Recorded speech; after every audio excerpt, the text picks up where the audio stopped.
یزید نے اپنا کفر تشت ازبام کیا، اظہار کیا، اپنا کردار کھول کے رکھ دیا، لیکن اس سے پہلے امام حسن مجتبیٰ کے لیے یہ مشکل تھی کہ دشمن نے اس نے اسلام کا ماسک اپنے چہرے کے اوپر سجا رکھا تھا. روح بنو امیہ وہی ہے لیکن چہرے پر اسلام کا ماسک ہے، ظاہری اعمال اسلامی ہیں.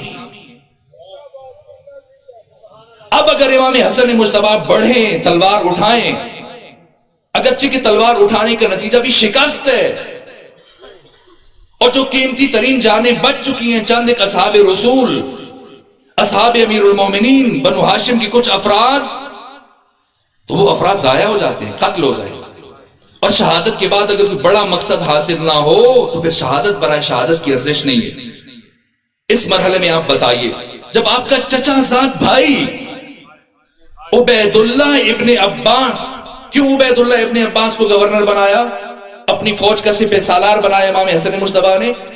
اس لیے کہ امیر شام کے ایک علمبردار نے، ایک سپہ سالار بصر ابن ارطاط نے اس کے دو چھوٹے چھوٹے بہت خوبصورت بیٹوں کو قتل کر کے ان کے سر تن سے جدا کر دیے، ان کی جسموں کو آگ لگا دی تھی. اس لیے امام حسن نے عبید اللہ ابن عباس کو اپنی فوج کا علمبردار بنایا تاکہ کم سے کم یہ کبھی امیر شام کے ساتھ مصالحت نہیں کرے گا. لیکن کیا کیا امیر شام نے؟ مخفی طور پر خطوط لکھے، گفتگو کی، مذاکرات کیے، رات کی تاریکیوں میں اپنے بندے بھیج کے، اور وعدہ دیا کہ حسن کے ساتھ تمہیں رہ کے کیا ملے گا، تمہارے سپاہی تو خود میرے ساتھ سب مل چکے ہیں، افسر مل چکے ہیں، اور تمہیں بھی عنقریب اگر میں کہوں تو قتل کر کے تمہارا کٹا ہوا سر میرے سامنے پیش کریں گے. ایسی گفتگو کی اور پھر لالچ دی کہ اگر میری حکومت میں آ جاؤ گے میں تمہیں حکومت بھی دوں گا، اور 10 لاکھ درہم دینے کا وعدہ کیا. 5 لاکھ وہیں مقام صحابات میں پیش کیے کہ باقی 5 لاکھ جب تم حسن کو چھوڑ کر کوفے چلے جاؤ گے تب تمہیں دیے جائیں گے. اب آپ بتائیے، وہ حسن مجتبیٰ جن کا سپہ سالار فوج کو چھوڑ کے چلا جائے، اور فوج کی کیفیت کیا ہے؟ 4 عناصر پر مشتمل ہے امام حسن مجتبیٰ کی فوج. یہ آپ کی عمدہ سماعت ہے. واقعاً عمومی مجالس میں ایسی گفتگو کرنا ممکن نہیں ہے، اور میں متردد تھا کہ میں یہ گفتگو شروع کروں یا شروع نہ کروں، اور کچھ عام مطالب حضرت کی شخصیت کی بیان کر کے چلے جاؤں. لیکن میں آپ کی حسن سماعت کی داد دیتا ہوں. پروردگار آپ کی بہترین سماعتوں کو سلامت رکھے. پروردگار آپ کو عاشقان حسن مجتبیٰ میں سے قرار دے. پروردگار وجود مبارک امام حسن مجتبیٰ کے وسیلے سے آپ کی تمام پریشانی اور مشکلات کو آسان فرمائے. جو مومن آج کی شب اپنے دل میں کوئی حاجت اور دعا لے کے آیا ہے، دعا کرتا ہوں پروردگار اپنے محبوب امام حسن مجتبیٰ کے صدقے سے ہر مومن کے دل میں موجود دعا کو مستجاب فرما، ہر حاجت کو پورا فرما. تمام دعاؤں کی قبولیت کے لیے حضرت امام حسن مجتبیٰ کی عظمت پر بلند ترین صلوات بھیجیے.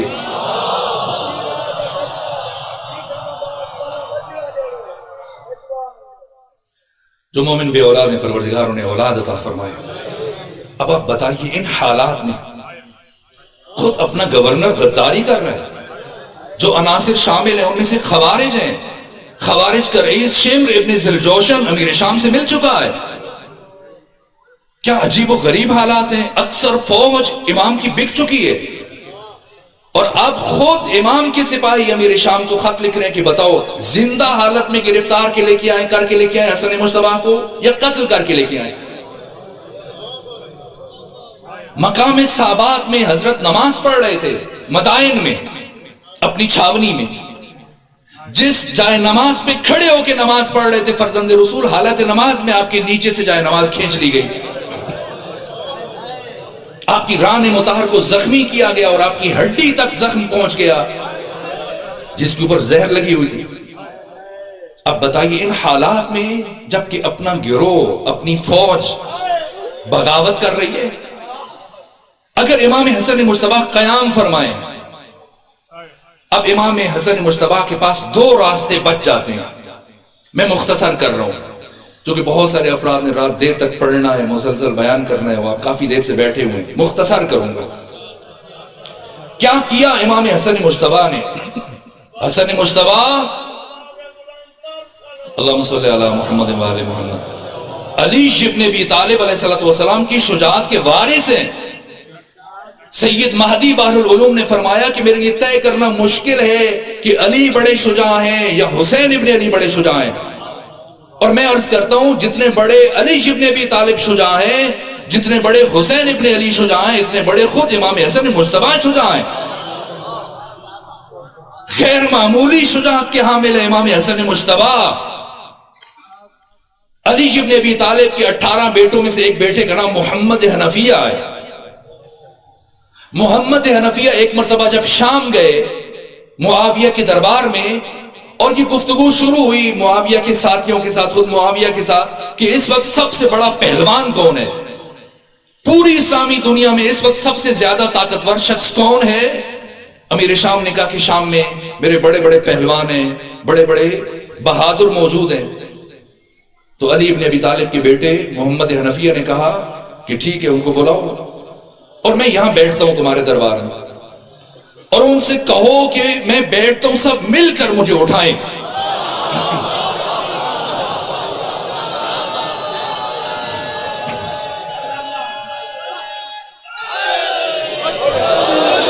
آئے بڑے بڑے پہلوانوں کو بلایا گیا، آئے سب مل کی کوشش کی کہ کسی طرح سے محمد حنفیہ کو اٹھائیں. سارا زور لگانے کے باوجود نہیں اٹھا سکے. جب تھک گئے پیچھے ہٹے، پھر خود امام جناب محمد حنفیہ کھڑے ہوئے. کہا میں خود کھڑا ہوں، اٹھا تو نہیں سکے، ان سے کہو زور لگائیں اور مجھے زمین پر بٹھا دیں. سب نے کوشش کی لیکن نہیں بٹھا سکے. یہ محمد حنفیہ ہیں، علی کے بیٹوں میں سے ایک بیٹے، واقعی علی کے فرزند ہیں، شجاع ہیں، بہادر ہیں، تنومند ہیں، قوی ہیکل ہیں، قوی الجثہ ہیں، قدآور ہیں. لیکن یہی محمد حنفیہ جو اتنے بہادر اور دلاور اور پہلوان ہیں، جنگ جمل میں علی امیر المومنین نے اونٹ کی طرف اشارہ کیا جس کا نام عسکر تھا، کہ اے حنفیہ جاؤ اور جا کر اس اونٹ کی ٹانگیں کاٹو. اور خطبہ ارشاد فرمایا، اے حنفیہ تزول الجبال ولا تزل، پہاڑ اپنی جگہ سے ہل جائیں لیکن تو نے اپنی جگہ سے نہیں ہلنا. تدفل عرض قدمک، اپنے قدم زمین میں گاڑ لو، اپنے دانتوں کو مضبوطی سے بھینچ لو، اپنی کھوپڑی کو عاریتن خدا کے راستے میں نثار کر دو، اپنی نگاہوں کو دشمن کے آخری فلک پر مرکوز کر دو، اور یہ یقین رکھو کہ فتح و نصرت صرف اور صرف اللہ کی طرف سے ہے. لیکن محمد حنفیہ نے کیا کیا؟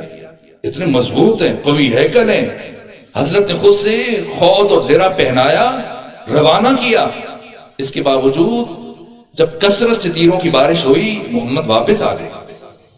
دوبارہ کندھا تھپ تھپایا کہ محمد حنفیہ آپ علی کے بیٹے ہو، جاؤ جا کے فتنے کی جڑوں کو کاٹ دو.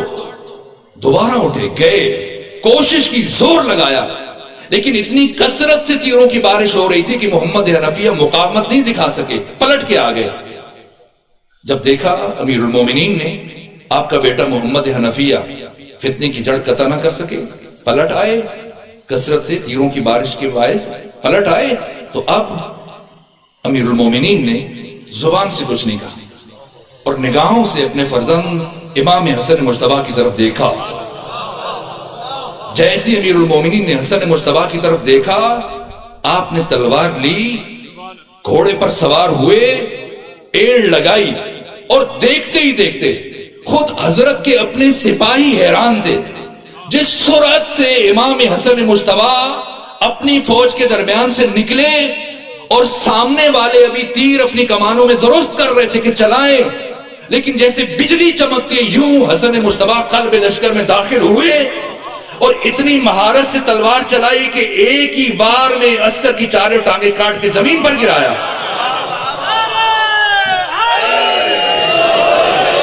اور پھر اسی سرعت سے پلٹے اور تلوار کو اپنے بابا کے قدموں میں رکھ دیا اور علی کے چہرے پر مسکراہٹ پھیل گئی.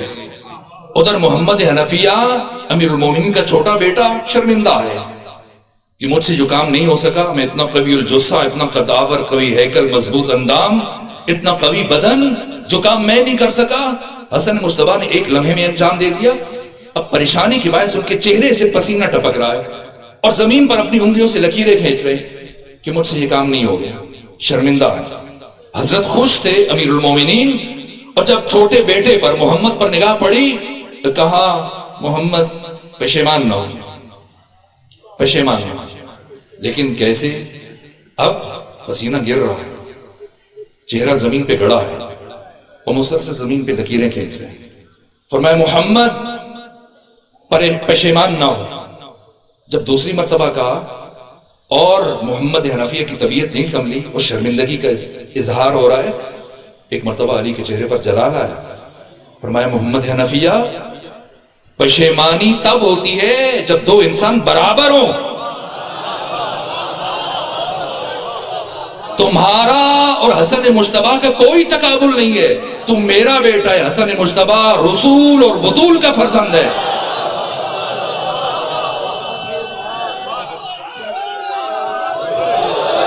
حسن مجتبیٰ کائنات کا شجاع ترین انسان، کہ سگے بھائی جس حسن مجتبیٰ کی برابری نہ کر سکے، کیا شام کے اوباش ان کے ساتھ ہم تقابل کر سکتے ہیں حسن مجتبیٰ کا؟ کون ہے حسن مجتبیٰ؟ کیا شجاعت ہے، کیا جرأت اظہار ہے، اور کیا معاہدہ کیا امام حسن مجتبیٰ نے۔ دشمن نے تو سفید کاغذ روانہ کیا کہ جو لکھیں قبول ہے، 6 شرطیں لکھی ہیں، پتا تھا کہ دشمن قبول نہیں کرے گا، عمل نہیں کرے گا، پھر کیوں لکھی ہے؟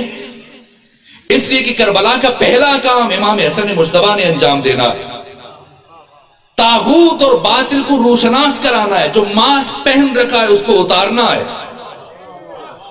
کیا کام کیا امام حسن مجتبیٰ نے؟ پہلی شرط کیا لکھی کہ ٹھیک ہے حکومت رکھ لو، لیکن جن 6 باتوں کا وعدہ کرو۔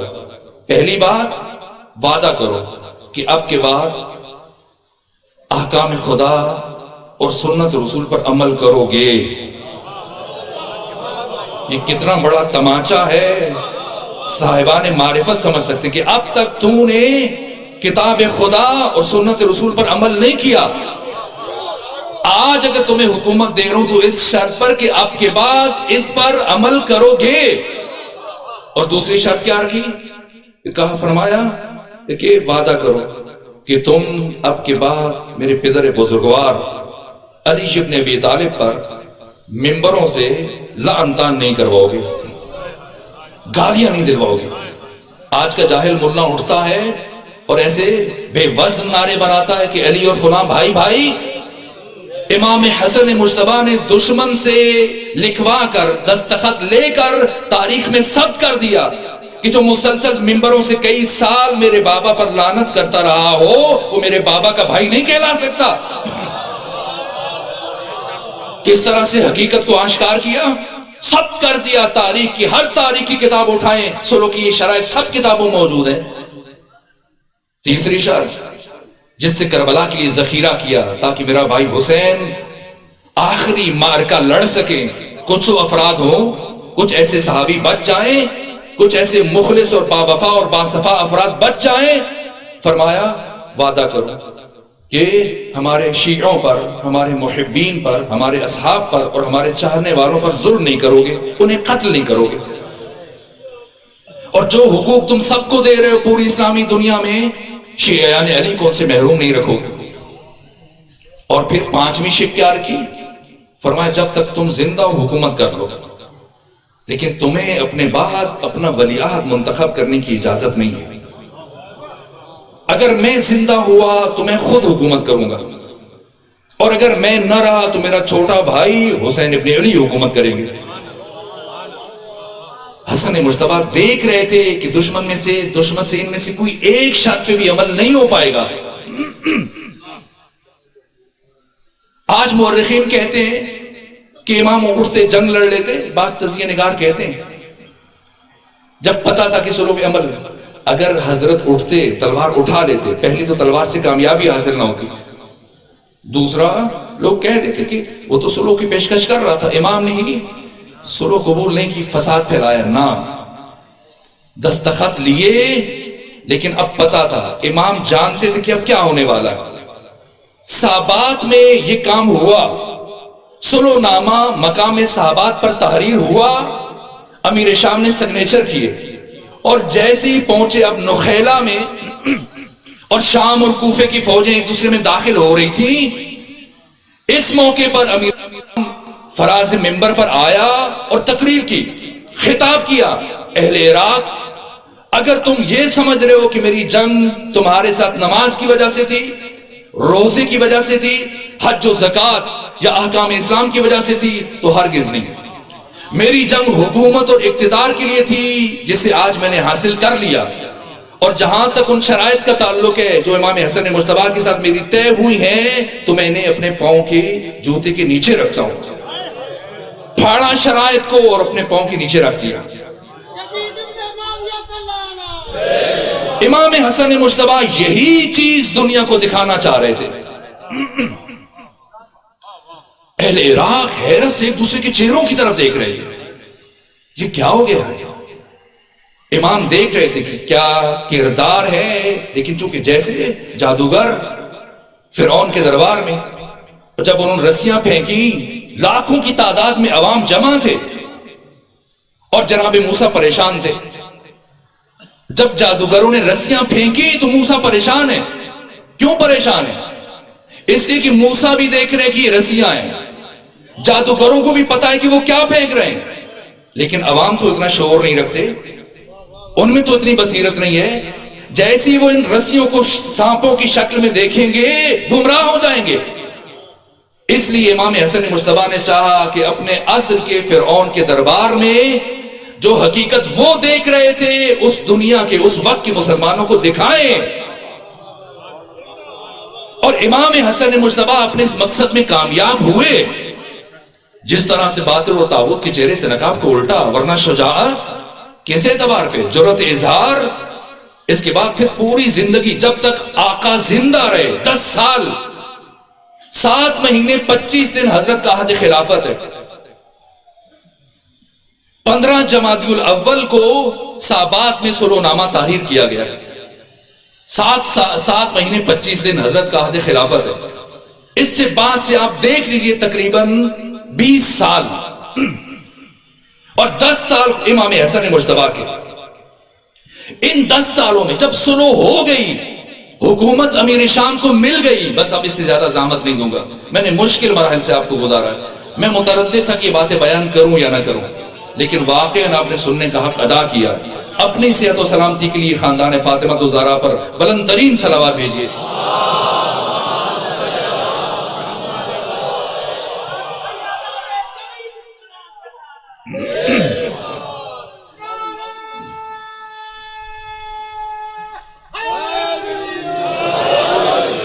میں نے بہت زحمت دی.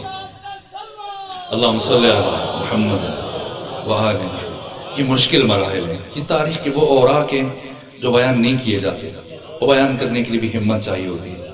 لیکن جیسے آپ نے ساتھ دیا ہے، میری ضرورت بھی بڑی ہے کہ نا ان مطالب کو تاریخ کے یہ گوشے بھی بیان کیے جا سکتے ہیں. یہ حسن مجتبیٰ ہیں. اللہ اکبر یا رسول اللہ. اللہم صلی علی محمد وآل محمد. اللہم صلی علی محمد وآل محمد. اللہم صلی علی محمد وآل محمد. پروردگار آپ سب کو سلامت رکھے، اپنی حفظ و پناہ میں رکھے، حوادث روزگار سے محفوظ اور مامون رکھے. یہ حسن مجتبیٰ سوچنا چاہیے کہ آخر جب سلو ہو گئی، اقتدار مل گیا، اب کیوں شہید کر رہا ہے؟ اب کیا مجبوری ہے کہ امام حسن مجتبیٰ کو شہید کرے؟ اس لیے کہ امام حسن مجتبیٰ کا وجود باطل اور طاغوت کو مسلسل بے نقاب کر رہا ہے. امیر شام جب مدینے میں آیا، سب کے سب نے یزید کی ولایت عہدی کے لیے تیار ہو رہے ہیں. بھیجا امام حسن کی طرف بھی بھیجا قاصد کو کہ انہیں بھی بلائیں، اور تجوریوں کے منہ کھلے ہوئے. آپ کو پتا ہے کہ خریدنے کے لیے کیا کیا دیا گیا، کتنی بڑی مقدار میں بیت المال کے انبار لگا دیے گئے، درم و دینار کے. کوفیوں کو، بصریوں کو، اہل حجاز، اہل مکہ، اہل مدینہ کو، اہل مصر کو خریدنے کے لیے. کون ہے حسن مجتبیٰ؟ ایک مرتبہ کسی کو روانہ کیا کہ انہیں بھی بلائیں. امام حسن مجتبی آئے لیکن کافی دیر سے واپس پہنچے مسجد نبوی میں. غروب کے قریب کا وقت تھا. جیسے ہی امام حسن مجتبی آئے یہ غصے سے کھول رہا تھا. کہا مجھے پتا ہے آپ کیوں دیر سے آئے. اس لیے دیر سے آئے کہ میرے پاس جتنا مال پڑا ہے میں سارا اہل مدینہ میں تقسیم کر دوں اور جب آپ آئیں تو میرے پاس کچھ نہ بچے اور اس طرح سے مجھے شرمندہ ہونا پڑے. لیکن حسن مجتبی یاد رکھنا انا ابن ہندن، میں ہند کا بیٹا ہوں، ہند کا بیٹا ہوں، آئندہ سے خیال رکھے گا. اور اب امام حسن مجتبی کس جلال و عظمت کے ساتھ امیر شام کے پہلو میں آ کے بیٹھے.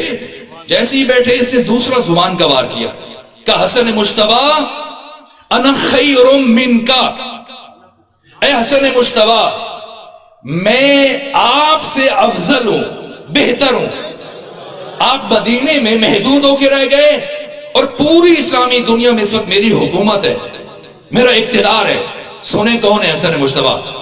جیسے ہی امیر شام نے کہا کہ اے حسن مجتبی انا خیر منک، میں آپ سے افضل، آپ سے بہتر.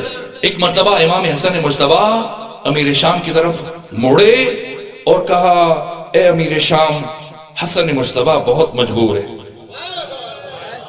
اے امیر شام حسن مجتبی بہت مجبور ہے کہ وہ ایسا جملہ نہیں کہہ سکتا. کیوں؟ اس لیے کہ حسن مجتبی تجھ جیسے شخص کے ساتھ تقابل کرنا اپنی توہین اور بے ادبی سمجھتا ہے.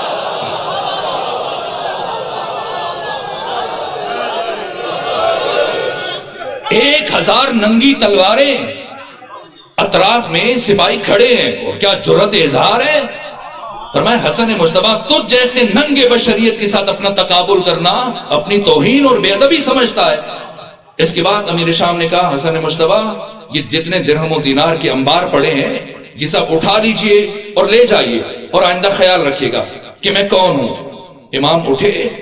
اگرچہ کہ دربار دشمن کا ہے تو مسجد نبوی، لیکن آج دشمن کا دربار بنا ہوا ہے.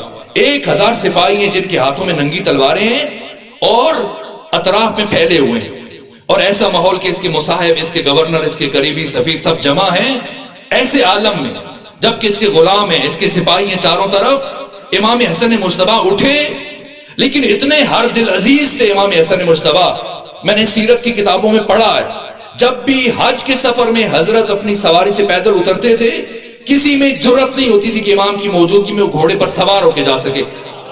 یہاں تک کہ رسول اللہ کے بڑے بڑے صحابہ جیسے ہی دیکھتے تھے امام حسن مجتبی پیدل چل رہے ہیں فوراً سواریوں سے نیچے آ جاتے تھے. اتنا عشق تھا اہل مدینہ کے دلوں میں امام حسن مجتبی کے لیے کہ گھر کے سین میں جس کی دیوار نسبتاً کم تھی ایک حصہ مہمانوں کے لیے رکھا ہوا تھا.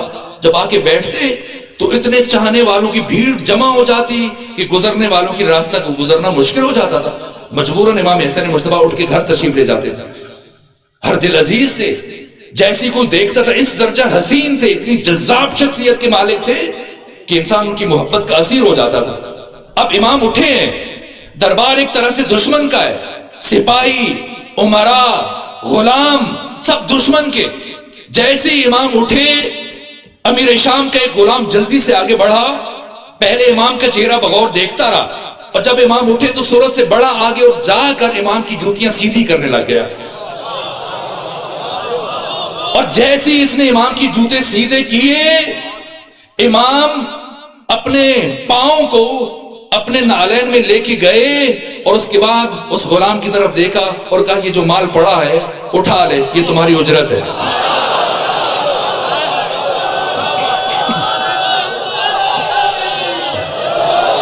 وہ سارا مال جو امیر شام امام حسن کے لیے رکھا تھا اور کچھ دیر پہلے کہا تھا کہ حسن مجتبی آئندہ احتیاط کرنا، جتنا میں نے اہل مدینہ کو دیا ان سے زیادہ آپ کے لیے رکھا تاکہ آپ کو میری حیثیت کا اچھی طرح سے اندازہ ہو جائے اور آئندہ آپ سوچ سمجھ کے میرے ساتھ یہ رویہ اختیار کریں. وہ سارا مال امام حسن مجتبی نے امیر شام کے ایک غلام کو صرف جوتیاں سیدھے کرنے پہ عطا کیا اور اس کے بعد پلٹے امیر شام کی طرف اور فرمایا سنو امیر شام آئندہ تم بھی احتیاط کرنا، اگر تو ہند کا بیٹا ہے تو میں فاطمہ زہرا کا بیٹا ہوں.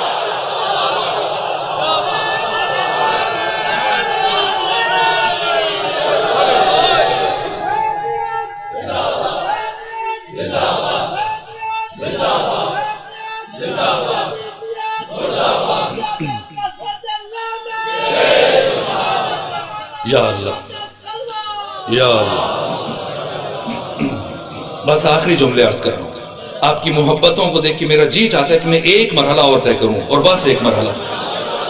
یہ مدینہ ہے. ممکن ہے کوئی کہے کہ حسن مجتبیٰ کا اپنا گھر ہے، بنو ہاشم ساتھ ہیں، آپ کے قریبی عزیز ہیں، آپ کا اپنا گھر ہے. یہاں پر یہ رویہ اگر اختیار کیا نہ، حسن مجتبیٰ جب اٹھ کے جا رہے تھے امیر شام سے کہا، امیر شام میں یہ دیکھ رہا ہوں کہ تو میری شرائط کی مسلسل خلاف ورزیاں کر رہا ہے، اور تو چاہتا ہے کہ اپنے بعد اپنے بیٹے یزید کی ولایت احدی کا راستہ ہموار کرے. یاد رکھ، جب تک حسن مجتبیٰ زندہ ہے تو اپنی اس کوشش میں کبھی کامیاب نہیں ہو پائے گا. اور آئندہ احتیاط کرو اس کام سے اجتناب کرو جس کا انجام سراسر امت مصطفیٰ کی تباہی ہے. بہت کچھ کہا، کہہ کے چلے گئے، اور جب پتا چلا کہ اس کے باوجود امیر شام مختلف علاقوں میں خطوط لکھ رہا ہے، اپنے گورنروں کے ذریعے سے یزید کی ولایت احدی کا راستہ ہموار کر رہا ہے. ایک مرتبہ امام حسن مجتبیٰ صرف ایک غلام کو ساتھ لیا. نہ غلام ہے، نہ مصاحب ہے، نہ ساتھی ہے، نہ بنو ہاشم میں سے کچھ افراد کو لیا، نہ اکیلے. حسن مجتبیٰ، بس یہ آخری جملے عرض کر رہا ہوں، ایک غلام ساتھ لیا اور مدینہ سے پہنچے. کہاں؟ شام میں پہنچے. اور امیر شام کو اطلاع مل گئی کہ حسن مجتبیٰ آ چکے، اور اب آ کر میرے ساتھ بحث کریں گے، تلخی کریں گے، گفتگو کریں گے، مجھے شرمندہ کرنا چاہیں گے. ایک مرتبہ اس نے اپنے تمام مصاحبوں سے، اپنے تمام درباریوں سے پہلے سے کہہ دیا کہ تیاری کر لو. جیسی حسن مجتبیٰ آئے میرے دربار میں اور پہنچے، سفر کا تھکا ہوا ہوگا، جیسی آئے میرے دربار میں تو تم سب حسن مجتبیٰ کے آباء و اجداد کی مذمت شروع کر دینا. بالخصوص علی ابن ابی طالب سے متعلق کہنا کہ حسن تو بہت بیچارہ آدمی ہے، اس کا باپ علی بیچارہ پھٹے پرانے کپڑے پہنتا تھا، خاک پہ بیٹھتا تھا، یہودی کے باغ میں ملازمت کرتا تھا، غریبوں کے ساتھ بیٹھ کے کھانا کھاتا تھا، انہیں کے بیچ میں بیٹھ کے ان کو باتیں سناتا تھا، فیصلے کرتا تھا. ایسی باتیں کرنا، اپنے آباء و اجداد کے کارنامے بیان کرنا، اور حسن مجتبیٰ کے آباء و اجداد بالخصوص علی ابن ابی طالب کے لیے ایسے الفاظ کہنا کہ حسن مجتبیٰ مرعوب ہو جائیں، دب جائیں، اس طرح سے زچ ہو جائیں کہ کچھ کہنے کے لائق نہ رہیں. لیکن جیسے ہی دیکھیں، مدینہ نہیں ہے، مکہ نہیں ہے، دشمن کے گھر شام میں پہنچے، اور جیسی گئے، جیسی افراد کو پہلے سے تیار کیا گیا تھا، آئے بیٹھے، نہ دعا، نہ سلام، نہ احوال پرسی، نہ پانی پیش کیا گیا. ایک مرتبہ افراد جنہیں پہلے سے معمور کیا گیا تھا، ایک کونے سے ایک بول رہا ہے، حسن مجتبیٰ، پروردگار نے میرے خاندان پر بہت بڑا فضل کیا، اور میرے باپ کی تو اتنی زمینیں تھیں، اتنی جائیداد تھی، اتنے نوکر چاکر تھے، اتنی کنیزیں تھیں، اتنے غلام تھے، لیکن آپ کا باپ تو بہت بیچارہ آدمی تھا. آپ کا باپ تو بہت توحیدست تھا، تنگ دست تھا، مفلوک الحال تھا، غریب تھا، بیچارہ تھا، مزدوری کرتا تھا، خاک پہ بیٹھتا تھا غریبوں کے ساتھ. اس نے ختم کیا، دوسرے نے یہی بات کی، دوسرے نے ختم کی، تیسرے نے، چوتھے نے. جب سب نے باتیں کی، امیر شام خوش ہو رہا ہے، مسکرا رہا ہے کہ فرزند رسول، فرزند علی سب کے سامنے توہین ہو رہی ہے، اور اب حسن مجتبیٰ میرے ساتھ بات کرنے کے لائق نہیں بچیں گے. ایک مرتبہ جب سب بول چکے اور تمام اہل دربار اپنے اندر کی کثافت کو زبان پر لا چکے، اب لبہائے حسن مجتبیٰ میں جنبش پیدا ہوئی، اور اب رخ کیا امیر شام کی طرف اور فرمایا، اتفتخر ہؤلاء علی بالآباء والاجداد. اے امیر شام، کیا تو ان افراد کے ذریعے سے آباء و اجداد کے اعتبار سے حسن مجتبیٰ پر فخر فروشی کرتا ہے؟ کہو ان سب سے کہ آئیں، پہلے میں تمہارے دربار میں سب کے سامنے اپنے تمام آباء و اجداد، اپنے باپ علی سے لے کر آدم تک، اپنی ماں فاطمہ سے لے کے حوا تک، اپنے تمام اجداد اور اپنی تمام ماؤں کا کردار تمہارے دربار میں سب کے سامنے بیان کرتا ہوں، اور تو ان سے کہے کہ باری باری آ کر اپنی اپنی ماؤں کا کردار حسن مجتبیٰ کے کان میں بیان کریں.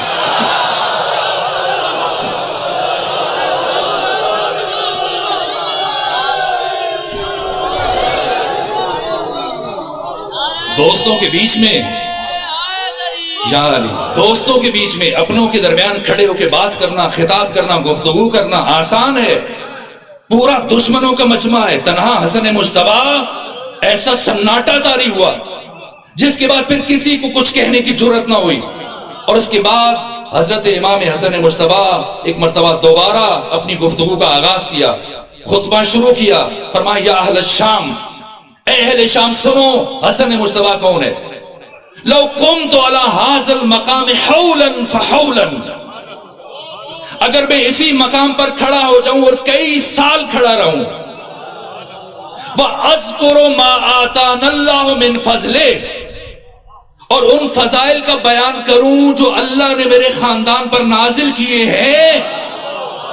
کئی سال مسلسل بیان کرنے کے باوجود لم احصیہا، میں ان کا شمار نہیں کر سکتا. اور پھر اس کے بعد اپنا تصرف بتایا، اپنی ولایت تکوینی کا اظہار کیا. پہچانو کون ہے حسن مجتبیٰ. فرمایا سنو اہل شام، تم شام کی حکومت پر اترا رہے ہو، سنو. لو شئت لجعلت العراق شاما والشام عراقا، میں حسن مجتبیٰ اگر چاہوں تو شام کو عراق بنا دوں، عراق کو شام بنا دوں. والرجل امرأة والامرأة رجلا، مرد کو عورت بنا دوں، عورت کو مرد بنا دوں. کتنا بڑا دعویٰ ہے یا علی، کتنا بڑا جملہ ہے کہ اگر چاہوں تو مرد کو عورت بنا دوں، عورت کو مرد بنا دوں. حضرت جب اپنے خطبے میں اس مرحلے پہ پہنچے، فقام رجل من الحضار، حاضرین میں سے ایک شخص کھڑا ہوا اور کہا یا ابن ابی تراب من یقدر علی ذلک، اے ابو تراب کے بیٹے حسن مجتبیٰ، کس میں اتنی طاقت ہے کہ اتنا بڑا دعویٰ کر سکے. حضرت نے عجیب جواب دیا. فنظر الامام الیہ شزرا، امام نے خیرہ نگاہی سے اس کی طرف دیکھا اور کیا عجیب جملہ ارشاد فرمایا، اما تستحیین ان تقضی بین الرجال، تجھے شرم نہیں آتی کہ عورت ہو کے مردوں کے مجمع میں بیٹھ گئی.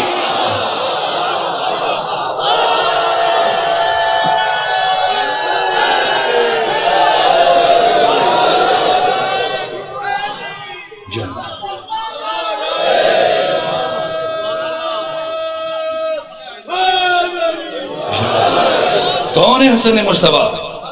کیا مقام ہے؟ سورہ یاسین کے آخر میں کیا پڑھتے؟ اذا اراد اللہ شیئا ان یقول له کن فیکون. اللہ کون ہے؟ جب وہ کسی شے کا ارادہ کرتا ہے تو کہتا ہے کن، ہو جا، فیکون، تو وہ ہو جاتی ہے. خمینی بت شکن نے اس آیت کی تفسیر میں کیا کہا کہ اللہ کا ارادہ کرنا وہی کہنا ہے، کہنا وہی ہو جانا ہے. اور حسن مجتبیٰ اللہ کے ارادے کا مظہر.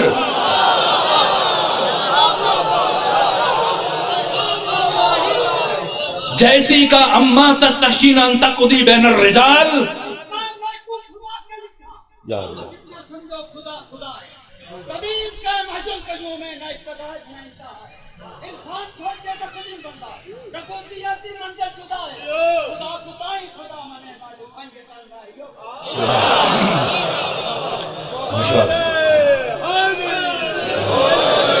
عزت الہیہ کا مظہر، غیرت الہیہ کا مظہر، جمال خدا کا مظہر، مشیت خدا کا مظہر، رضا الہیہ کا مظہر، قدرت خدا کا مظہر حسن مجتبیٰ.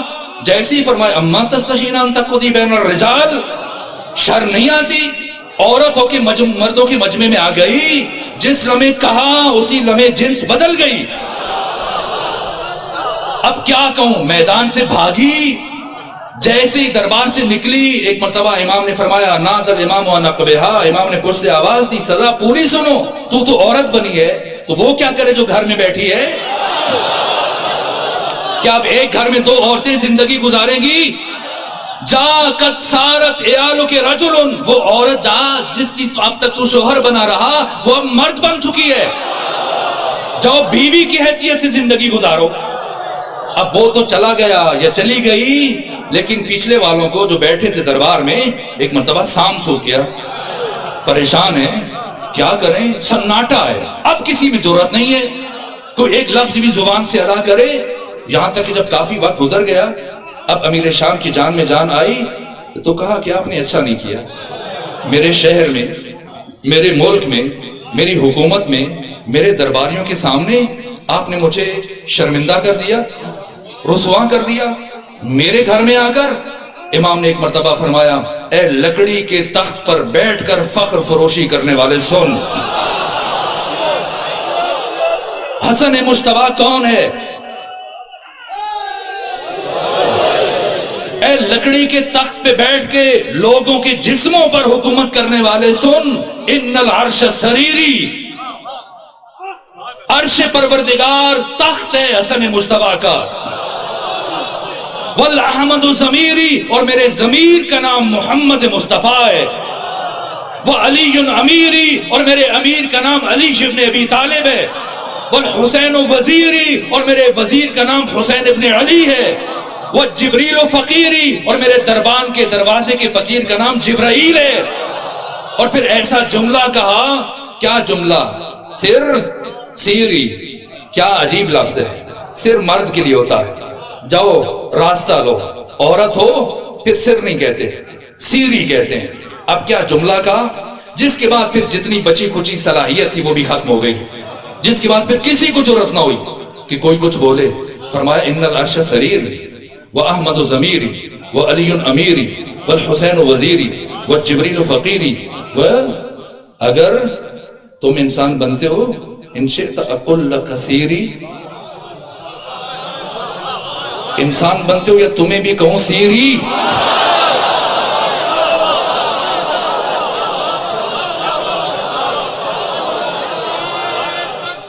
اللہ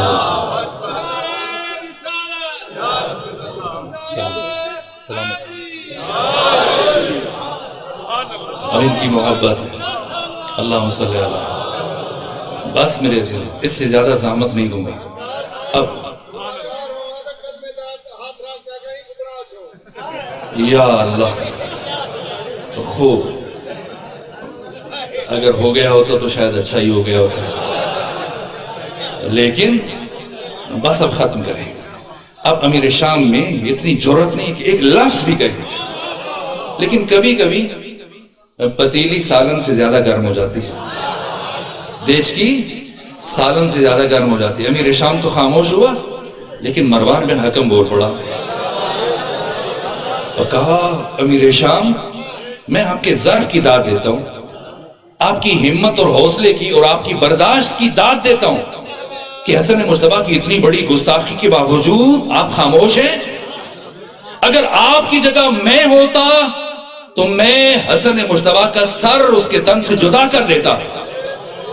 جیسے امام حسن مجتبیٰ نے یہ جملہ سنا، اب رخ موڑا مروان بن حکم کی طرف، اور کیا عجیب جملہ کہا، کیا فرمایا؟ فرمایا، اے رسول اللہ کے بیٹے کو قتل کی دھمکی دینے والے، تو نے رات اسے قتل کیوں نہ کیا جو تمہارے حرم کے ساتھ تمہارے حجرے میں موجود تھا؟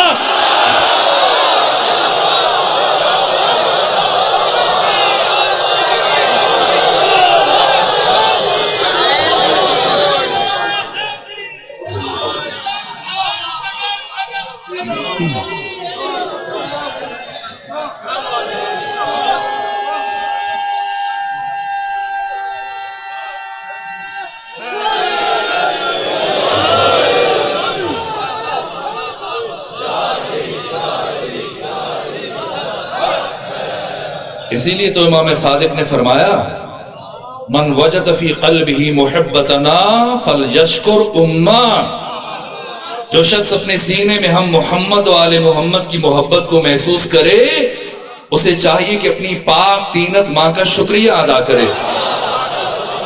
ابو بصیر نے کہا، اگر ماں مر جائے تو کیا کرے؟ فرمایا، اس کی قبر پہ چلا جائے، جا کے فاتحہ پڑھے اور کہے، ماں میں تمہارا ممنون احسان ہوں کہ تو نے میرے باپ کی امانت میں خیانت نہیں کی۔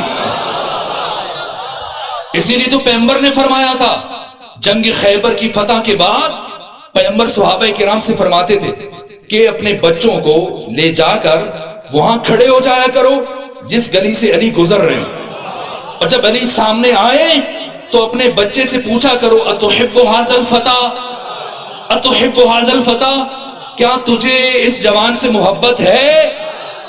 اگر بچہ کہے ہاں ہے تو ٹھیک ہے، اور اگر کہے نہیں تو گھر جا کر اس کی ماں کو طلاق دے دو۔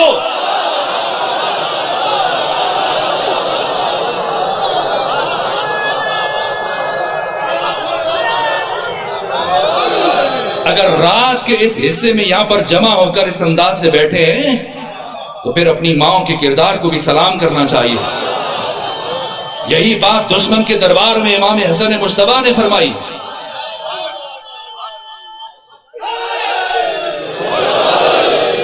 مروان بن حکم نے جیسے یہ گستاخی کی کیا جواب دیا، اور اس کے بعد جو جملہ کہا، بس ختم کر رہا ہوں، آخری جملہ عرض کروں، کہا اے مروان ابن حکم، تمہاری مثال اس مچھر کی سی ہے کہ جو کھجور کے درخت پہ آ کے بیٹھتا ہے تو بیٹھنے کے بعد یہ کہتا ہے کہ اب ذرا احتیاط کرنا، اب ذرا سنبھل کے رہنا کہ میں اڑنے لگا ہوں۔ جب اڑنے لگتا ہے تو کہتے ہیں ذرا سنبھل کے، احتیاط کرنا، میں اڑنے لگا ہوں، جانے لگا ہوں۔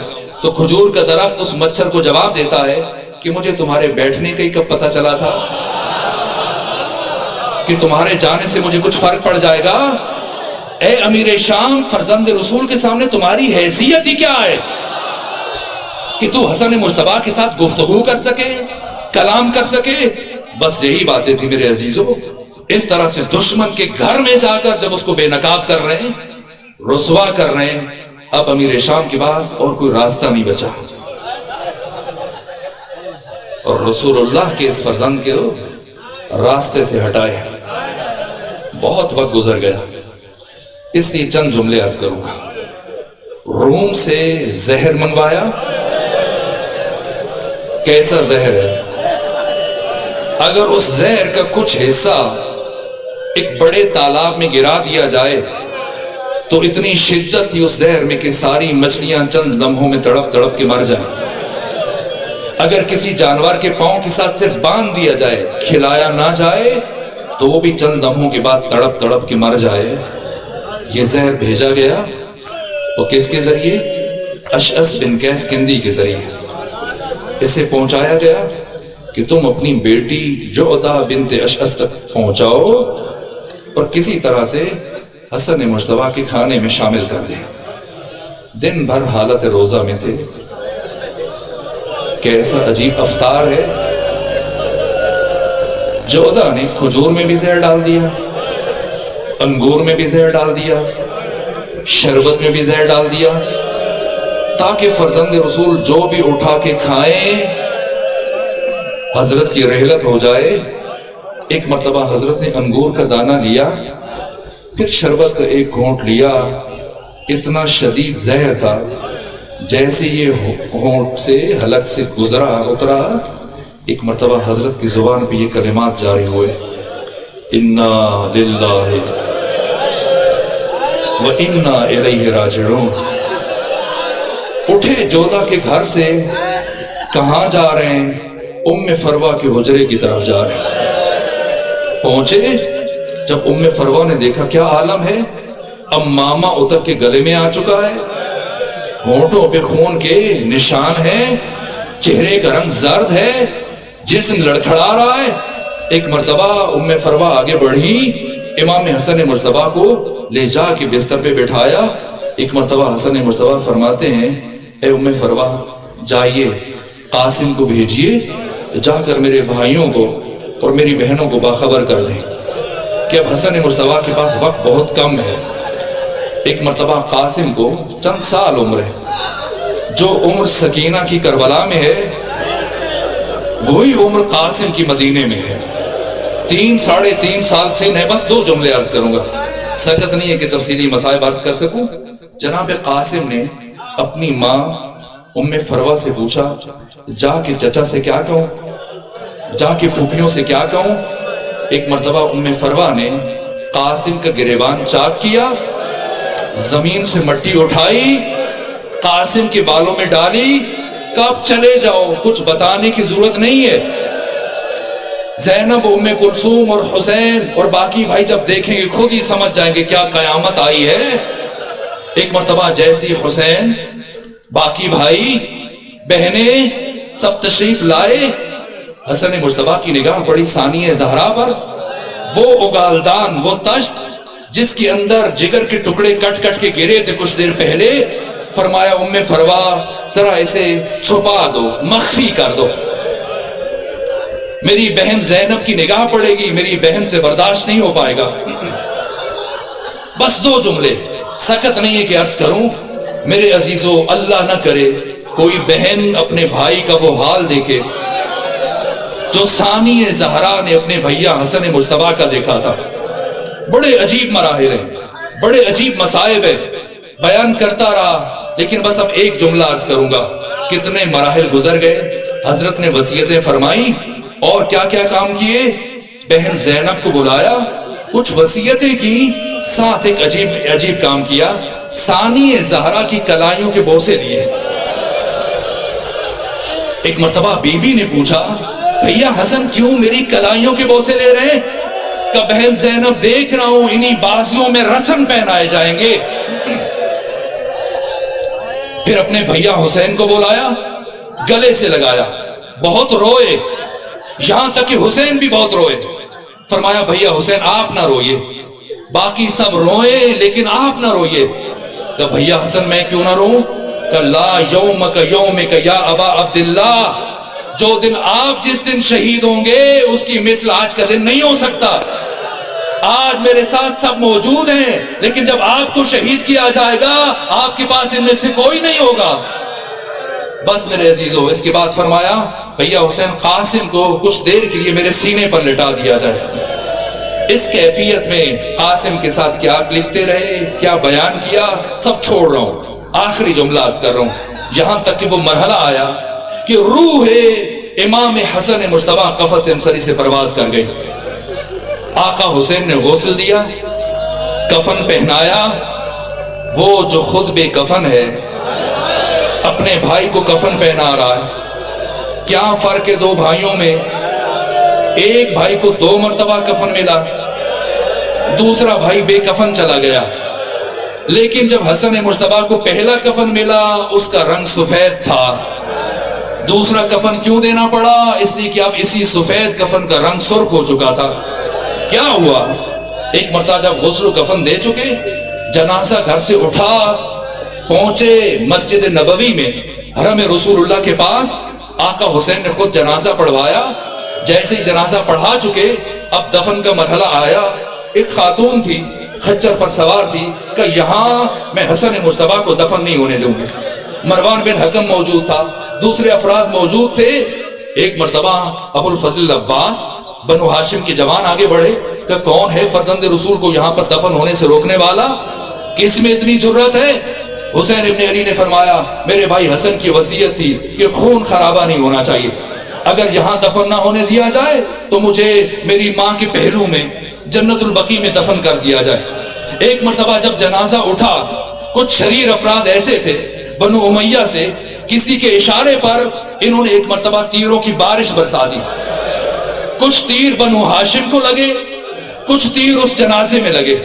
آپ بھی شبیہ بناتے ہیں، میں ان دنوں میں ملتان میں دیکھتا رہا، مختلف مقامات پر تابوت کی شبیہ لے کے آتے رہے آپ، لیکن کیا فرق ہے، آپ کبھی بھی اس کی شبیہ نہیں بنا سکتے، اس لیے کہ آپ جو بھی تابوت لے کے آتے ہیں اس تابوت کے اندر تیر پیوست ہوتے ہیں، لیکن حسن مجتبیٰ کے جسم اطہر میں تیر پیوست ہوئے تھے۔ شہادت کے بعد ایک مرتبہ حسن مجتبیٰ کے جسد مطہر کو اٹھایا گیا۔ یہ پہلا جنازہ ہے تاریخ بشر کا جو واپس اپنے گھر